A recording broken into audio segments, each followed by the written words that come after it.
Assalamualaikum warahmatullahi wabarakatuh. Waalaikumsalam. Sebelumnya di sini kakak mau memperkenalkan diri. Nama kakak Dery Syamsuddinsa. Kakak ini salah satu mahasiswa dari Universitas Muhammadiyah Lampung yang lokasinya itu ada di Kedaton Bandar Lampung. Jadi tujuan kakak kesini mau ngapain sih? Ada tahu nggak? Nggak tahu. Ya ini kakak tahu ya. Jadi tujuan kakak kesini itu mau memaparkan materi yang dimana kakak harap kalian bisa aktif berinteraksi sama kakak atau bisa paham dari apa yang kakak sampaikan. Di sini ada berapa orang kan? 1, 2, 3, 4, 5. Banyak ya? Masa semua? Banyak lah ini ya. Kalian udah belajar belum teks argumentasi? Belum. Kelas 7 kan? Belum belajar. Kakak kasih tahu. Jadi kalau nanti ketemu kalian tahu. Jadi teks argumentasi. Kalian pasti pernah berantem atau ribut sama orang? Debat kan? Ini sama ini sama gitu kan? Itu kan kita beradu siapa yang benar siapa yang salah kan? Itu bisa juga disebut argumen. Kita sebutnya argumen. Kita berdebat gitu kan, mendebatkan siapa yang benar siapa yang salah. Nah, apa sih kesamaan atau bedanya sama teks argumentasi? Teks argumentasi ini materi, dia bukan untuk berdebat, tapi dari teks argumentasi kita itu bisa belajar gimana sih orang ini ngomong benar atau enggak, orang ini ngomong salah atau enggak. Kayak kamu siapa namanya yang cantik? Dia siapa namanya? Mbaknya? Elis. Misalnya nih, Elis ngomong ke kakak, kamu perlu jelek benar gitu kan? Kakak nggak bisa percaya gitu aja. Kakak perlu bukti, perlu data, atau kamu potong, ada korengnya gitu kan. Nah itu kakak bisa percaya. Nah itu pun teks argumentasi. Orang bisa berargumen, itu nggak semua orang tapi bisa percaya dengan apa yang dia sampaikan. Karena untuk buat orang untuk percaya sama kita atau enggak itu perlu data, perlu fakta. Intinya biar orang itu bisa percaya kita itu harus punya data dan fakta, punya bukti lah contohnya. Di sini kakak punya satu video. Oke, satu video ya. Aku mau 2. Jangan banyak-banyak kan? Kalian tolong perhatiin videonya dengan baik dan jelas. Dan kakak nanti akan tunjuk 1 atau 2 orang ya. Buat apa sih? Maksudnya di video ini apa? Gitu nanya gitu, oke?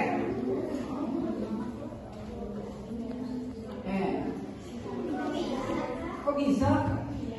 Siapa pernah bilang akan cuma dari vaksinasi? Kalau iya, tapi kalau ada di Indonesia, makanan sudah tidak terbentuk saat ini. Kira-kira kenapa ya itu lebar makanan sudah? Di Indonesia, infeksi akan berubah faktor mulai dari karena tidak ada murah dari BTN makanan saja. Terus makan nasi sebelumnya. Soalnya nasi indeks glikemik yang tinggi. Jelas gak?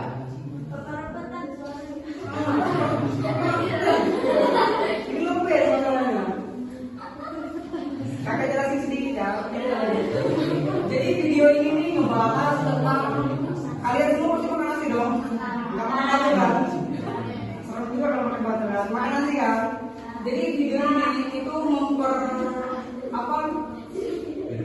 menjelaskan kenapa sih kok orang-orang kita itu makannya nasi.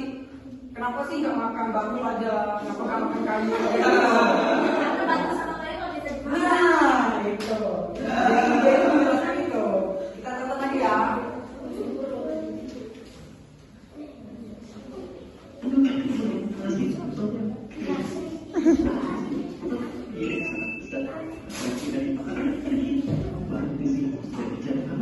Jelaskan ini gambarnya. Tapi orang ingin kalau nggak makan nasi kenapa lupa orang yang yang bebas? Karena mereka orang tidak nenek tahu di banyak gerak. Selain itu mereka juga makan mungkin keluarga tentang sebetulnya pilihan makanan pokok yang bisa mendapat manusia makan di daerah tertentu makanan itu bisa tumbuh, tapi di daerah lain bisa tumbuh subur sampai 40 hijrah lain. Kenapa? Karena makanan Indonesia sudah jadi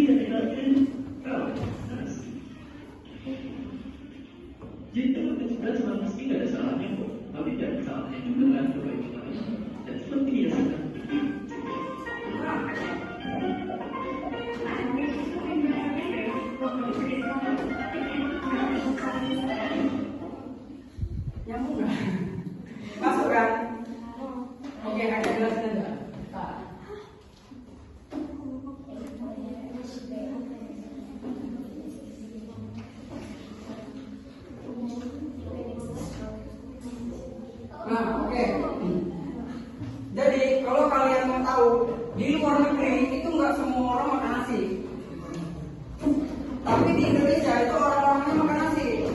Kenapa? Karena ada yang bisa tahu kenapa orang-orang Indonesia itu lebih suka nasi dibanding yang lain. Ada yang bisa lamuran? Mas, dia macam ngomong aja jangan kesana loh. Kenapa? Atau kakak Tejo? Jangan lah ya.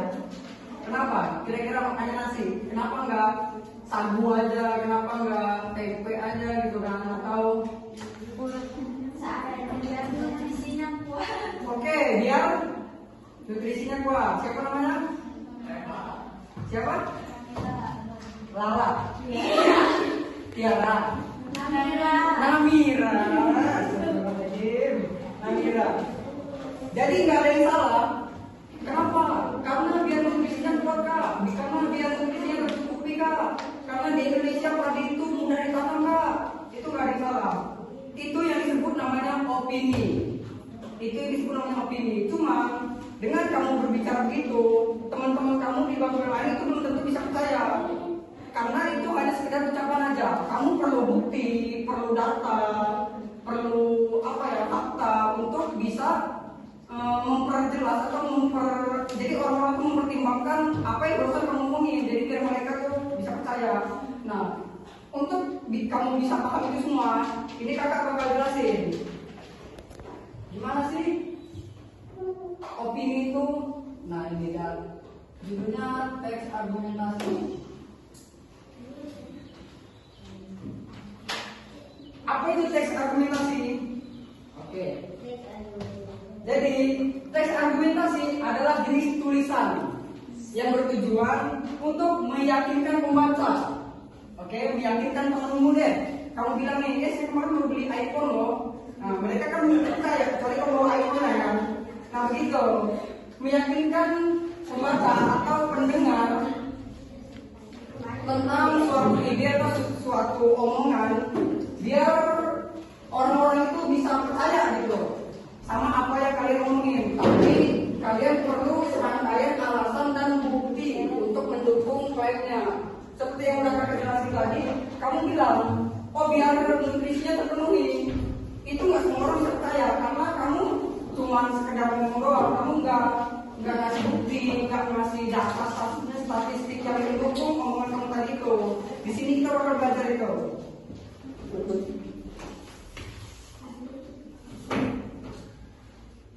Nah, teks argumentasi itu punya ciri-ciri. Apa sih? Nanya nih misalnya siapa? Elis ya? Alis namanya ya? Kak, ciri-ciri teks argumentasi itu apa? Oke, kakak kasih tahu. Karena kamu nanya.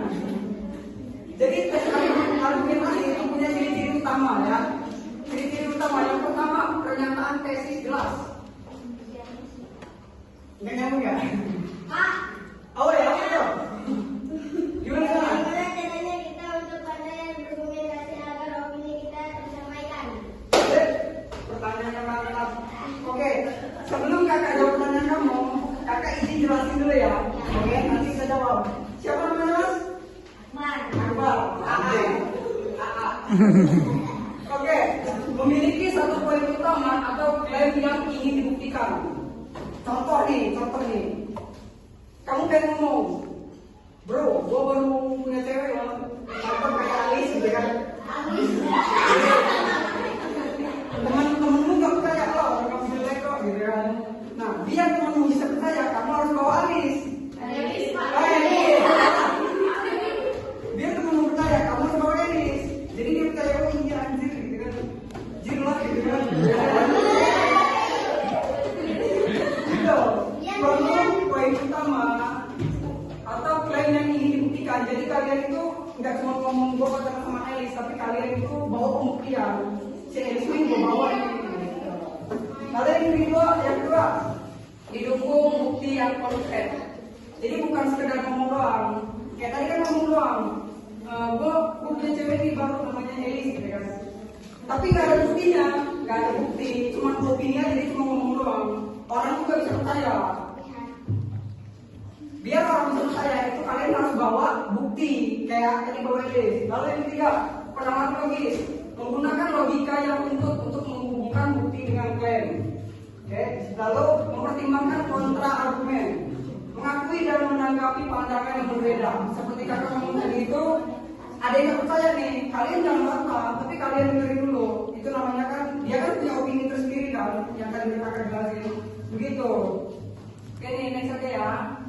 Ada strukturnya. Kak, teks argumentasi itu rumit gak sih? Rumit. Teks argumentasi itu punya struktur. Yang pertama, ada pendahuluan. Memperkenalkan topik, latar belakang, dan pernyataan tesis atau yang kita sebut klaim utama, bukti lah. Lalu yang kedua, badan, pengembangan argumen.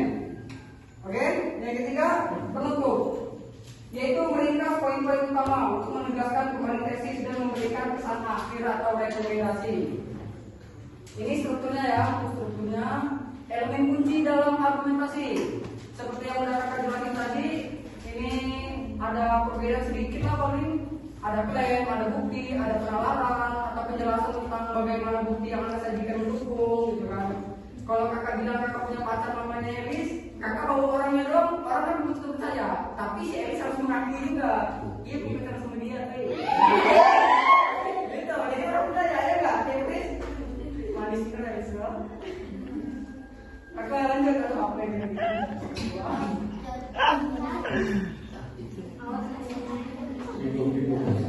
Oke, jenis-jenis bukti dalam teks argumentasi. Seperti yang udah kakak jelasin berkali-kali tadi, ada fakta, ada contoh, ada pendapat yang boleh, ada studi kasus dan ada observasi. Lalu gimana sih cara menyusun argumentasi yang persuasif? Jadi untuk kita bisa paham argumentasi itu kan rumit ya, seperti yang udah kakak jelasin tadi, ada strateginya. Argumentasi itu bukan sekedar teks yang kalian lakukan itu bawah jadi bukan, itu rumit dan itu perlu diatur orang lain.